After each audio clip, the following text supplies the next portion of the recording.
Assalamu alaikum, урматтуу достор, урматтуу ат сүйүүчүлөр, жылкы ышкыбоздору. Биз мыкты айырларды көрсөтүү берүүлөрүбүздү улантабыз. Бүгүнкү коногубуз Кара Балта шаары. Кара Балта шаарынын жанындагы Сосновка айылынын тургуну Бекмуратов Бакыт досубузга келдик. Баке, ушу сендеги Бүркүт деген айгырды тарталы деп келдик. Ушу Бүркүт боюнча айтып берсең, каяктан алып келдиң эле, ата теги, чуркоо тарыхы боюнча четинен айтып баштайлы, эми ошо боюнча сөздү баштасак. Ооба, assalamu алейкум. Ошол бул мен өзүм ушул Кара Балта шаарында Сосновканын жанында Моңолдор деген айылдан болгом. Бүркүттү ушу Казакстандан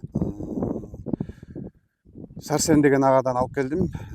Баке, бул бүркүт казак-кыргызга таанымал аябай чуркаган айгыр экен. Ошол Ырысман аке, Алик байке берде ошолордун айткан эмелери боюнча барып издеп барып таап ушул айгырды былтыр алып келген. Быйыл бээлердин баары Кудай буйруса ушул айгырдан токтоп туруп асты туй баштады. Бул бүркүттү да мен өткөндө бир берден өтүп баратып бир чукул эле көрүп кеттим эле. Абдан келишкен айгыр экен чыны менен. Анан эми азыр мүмкүн болсо айгырды көрүүчүлөрүбүзгө көргүзөлү, Баке. Ооба. Анан сөзүбүздү айгыр көрүп аткан ар жанында сүйлөй берели. Ооба, жакшы болот.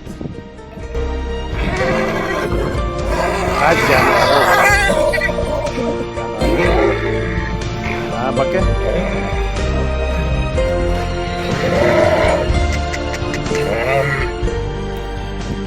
Жандар, Баке, эми бунун каны жөнүндө сөздү улай берели. Ооба, азыр жакшы болот экен. Азыр каны бул өзү Алик байкенин совети боюнча келди да. Бул өзү жана Японияда турат болуш керек, азыр жаңылбасам. Сандар Сайланстын небереси да, прямой. Небереси.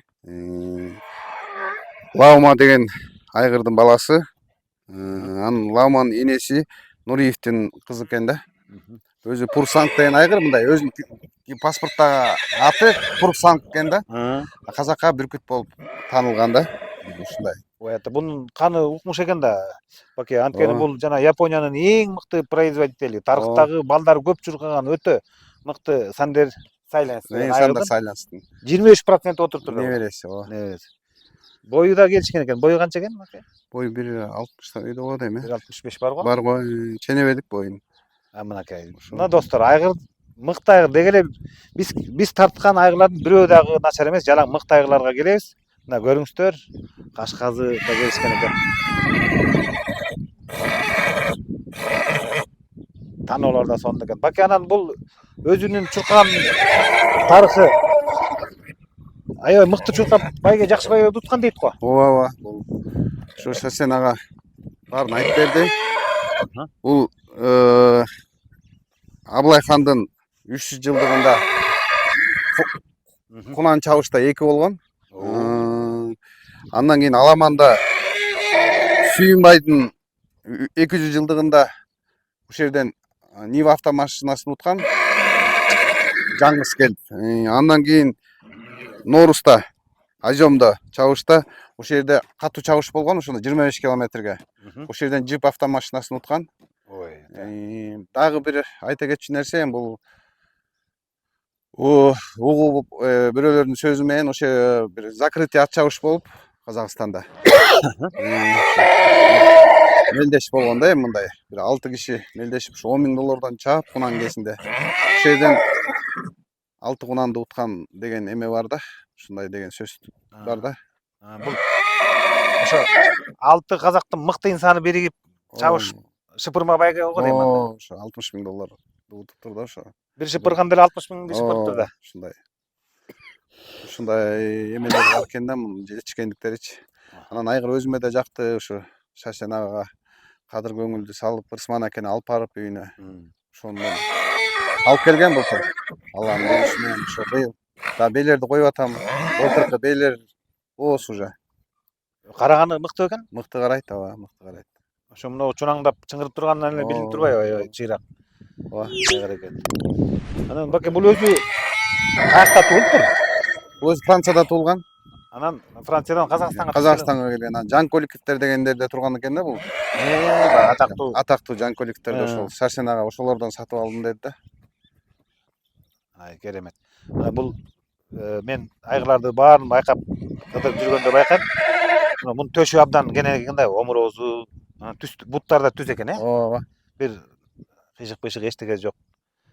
Мага да оңой айгырлар жага бербейт мен өзүмө. Анан баягы көргөндө эле тияктан барып Шаршенагада көргөндө эле көзүм түштү. Ошол. Өзү Шаршенага деле өзү абдан жылкы боюнча мыкты адис да. Ооба. Ал жөн айгырды албайт да. Ооба. Ошо эмесинде сүйлөшкөн жокпуз баасында барып эле жактырдым. Шаршенага таможнядан чыгарып бер десем, болду деди, барып эле алып кеттим сразу эле. Рысман ака экөөбүз барганбыз. Эми демек быйыл уже биринчи кулундар быйыл түшө баштады. Түшө баштады, ооба. Жакшыбы, кандай түшкөндөрү? Ооба, мыкты түштү. Эми бир эки кулун түштү, жакшы түштү кулундар.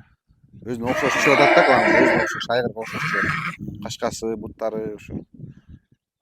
Жакшы. Баке, мына биз да угуп калганбыз, мына сенин чарбаңан чыккан 1-2 экөө үчөө мыкты жана көк күлүктөр. Ооба. Бирөө тигр деген, бирөө дагы тапанча деген, ушу казак туугандардын чоң чабышында бай келинип атпайбы? Ооба. Анан казак туугандар да сенин чарбаңды жакшы билишет. Анан бул эми ошондо кайсы бээлерге коюлду хан боюнча?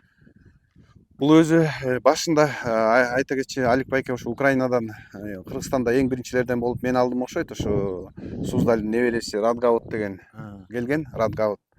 Ошондон түшкөн бээлер бар эле.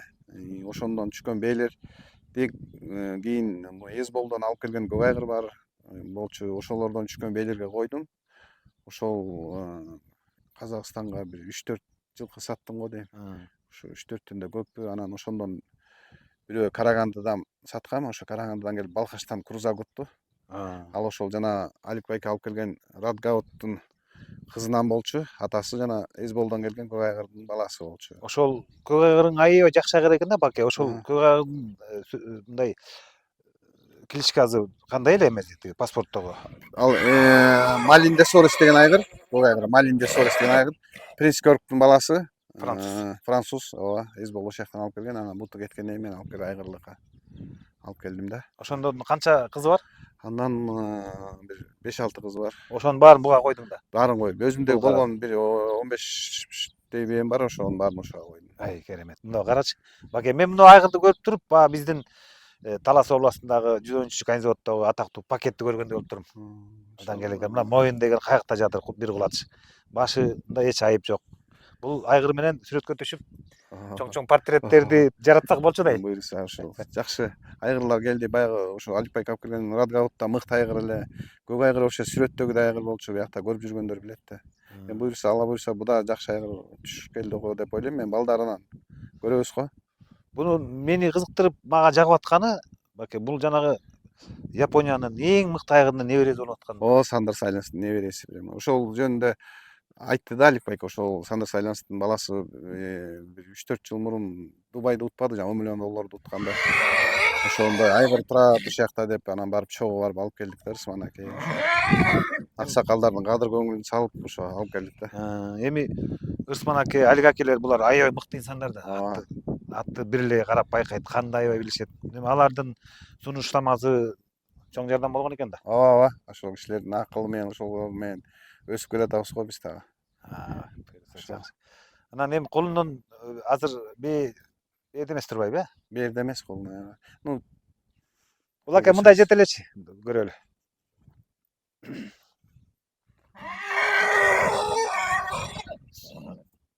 Баса биз урматтуу достор, биз как раз бул айгыр боюнча күчтүү профессионал саяпкер, селекционер Бердикеев Чолпонбай агабыз менен чогуу келгенбиз. Чолпон аке, бул айгыр жөнүндө сиз профессионал катары пикириңиз кандай? Эми бул Бакыт экөөбүз көптөн бери ушу ат тууралуу мамилелеш болуп, жакшы дос болуп жүрөбүз. Анан бул айгырды аларда дагы мага кеңеш сурап кайрылды. Анан Алик аке, Рысман акелер Казакстандагы чабылгандарын, айгырдын чуркагандарын көргөндөрү бар, Алик аке. Анан буну сунуштаганда мен да келгенче көргөн жокмун, бирок линиясын карап, ата теги абдан күчтүү да, бул мировой скакундар отурат да бунун линиясындачы. Анан келгенден кийин эле келип, өзүң айткандай сүрөткө түшүп, ошону бул айгыр абдан жакты да. Бүт экстерьер келген, экстерьеринде эч бир айып жок да. Экстерьеринде эч бир айып жок. бүт 12 мүчө топ келген. Анан кийин линиясы болсо өтө күчтүү. Анан работоспособность деп коебузго шкала. Ошонусу өтө күчтүү да, бул эми жана $60,000 утту, 2 машина утту, дагы бир топ байгелер утту. Казакстанда кыргыз жигиттер, сайыпкерлер, жана Нуркан, мынагы биздин жигиттер абдан билет экен буларды. Анан эми кулундары да, калды. Маселе кулундарында. Эми Кудай буйруса, кулундары жакшы түшсө, бул айгыр келечекте Кыргызстанга чоң ийгиликтерди бунун балдары жаратыш керек.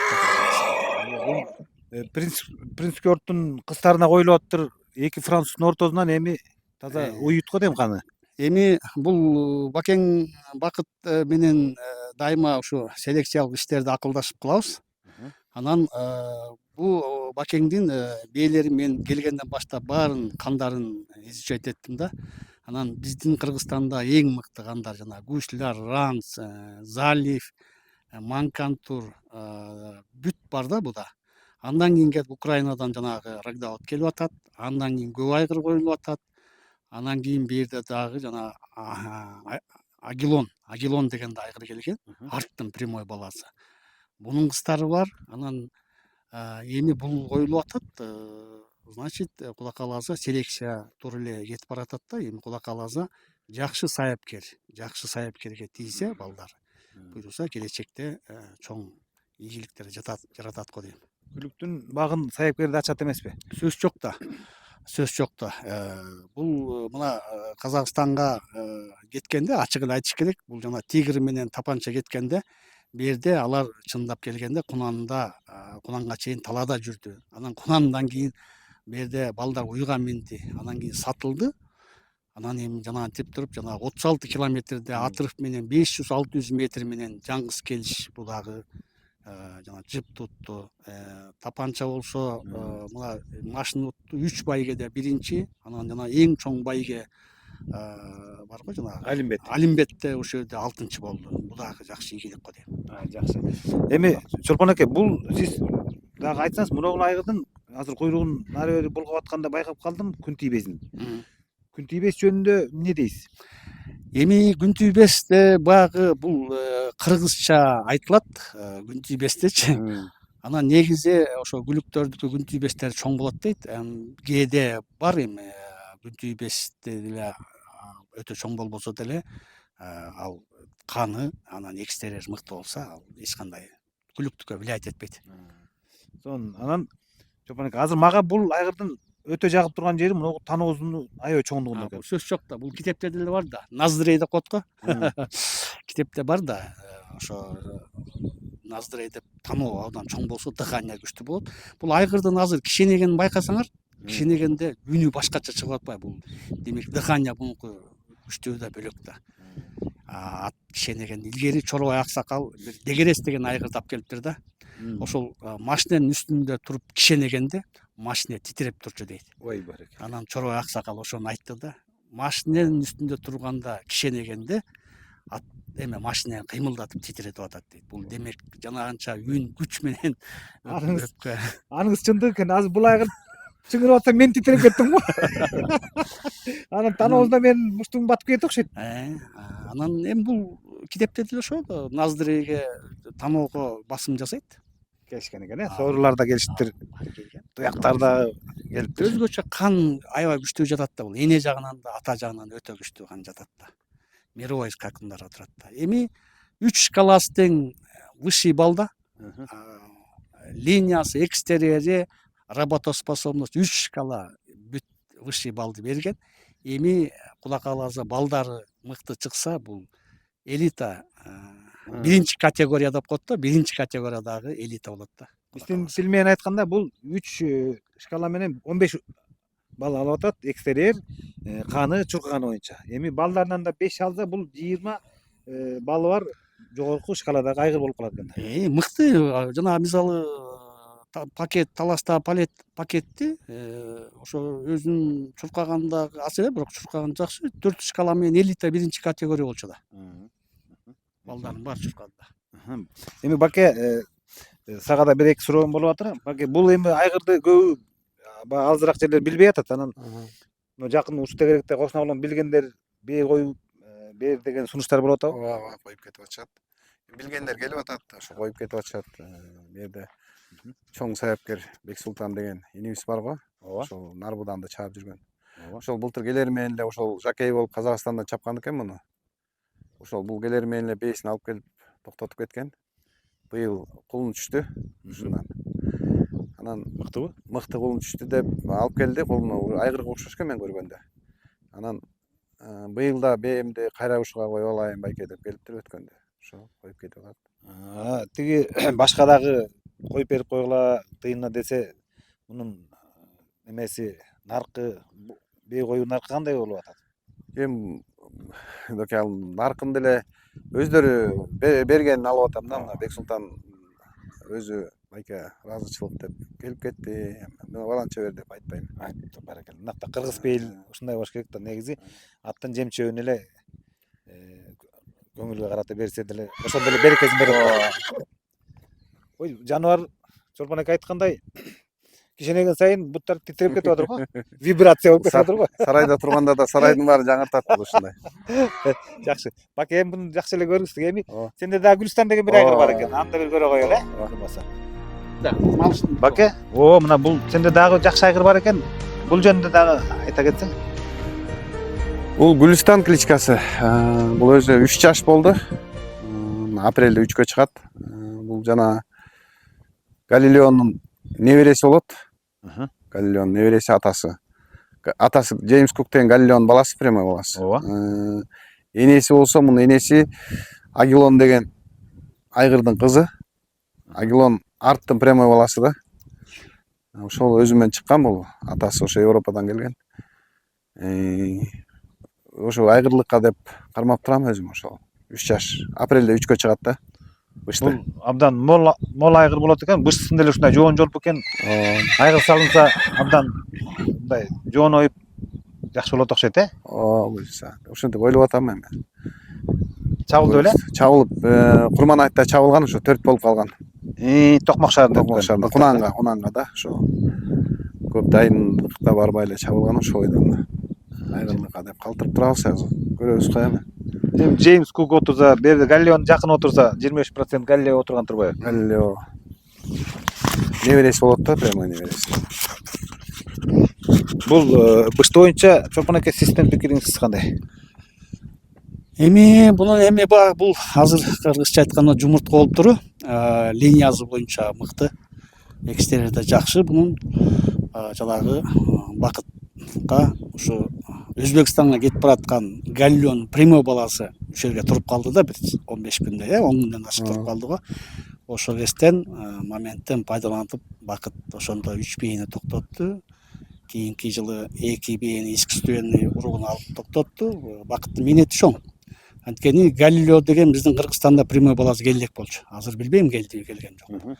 Ал эми Джеймс Кук ошондо $52,000 Өзбекстанга кетип бараткан экен, сатылып. $52,000.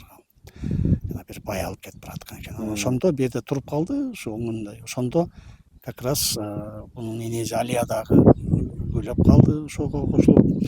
Анан энеси Агилон мага абдан жагат да. Агилондун каны Арт деген чемпион эсир болгон. Арттын энеси болсо кадимки Андора, Дерскийдин прямой кызы Андоранын баласы Артта. Андора деген ал эсирдин убагында номер 1 матка болгон да. Анан бул эми келечекте кула каласа кандар жакшы отурат, эми келечек көрсөтөт да. Баке, бул быштыны байгеге чабыш керек го дейм. Чапса да болот ошо. Азыр тренер жок өзүмдө, ошол айгырлыкка деп 1-2 бээге коюп көрөм го. 1-2 бээне коюп көрөм, канын карап. Анан көрөбүз. Көөдөн аябай экенен экен, басмайыл, чоң басмайыл керек го. Атасы да ушундай мыкты айгыр болчу.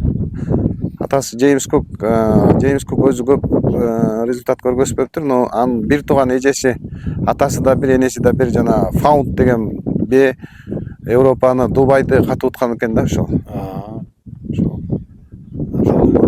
Ошондон тукум алдык да. Мен бул быштыны көөдөн көрүп туруп, ичин өпкө жүрөктөрү аябай чоң экен деп ойлоп атам да. Энеси да мыкты бе? Энеси да мыкты бе? Энесинин энеси Гуслярдын небереси болот да.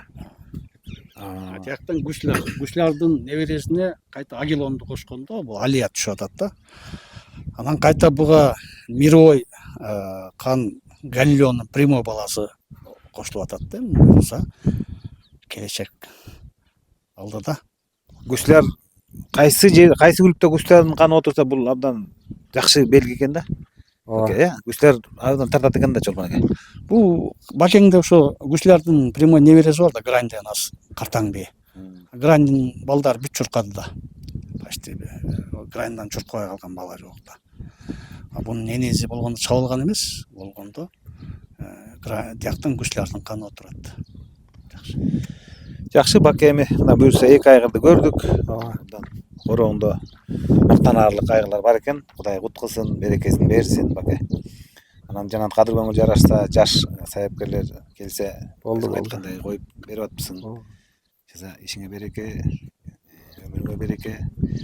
Деп ат үстүндө аман эсен жүрө бер Баке. Рахмат силерге да. Ишиңерге ийгилик ошол. Разыбыз.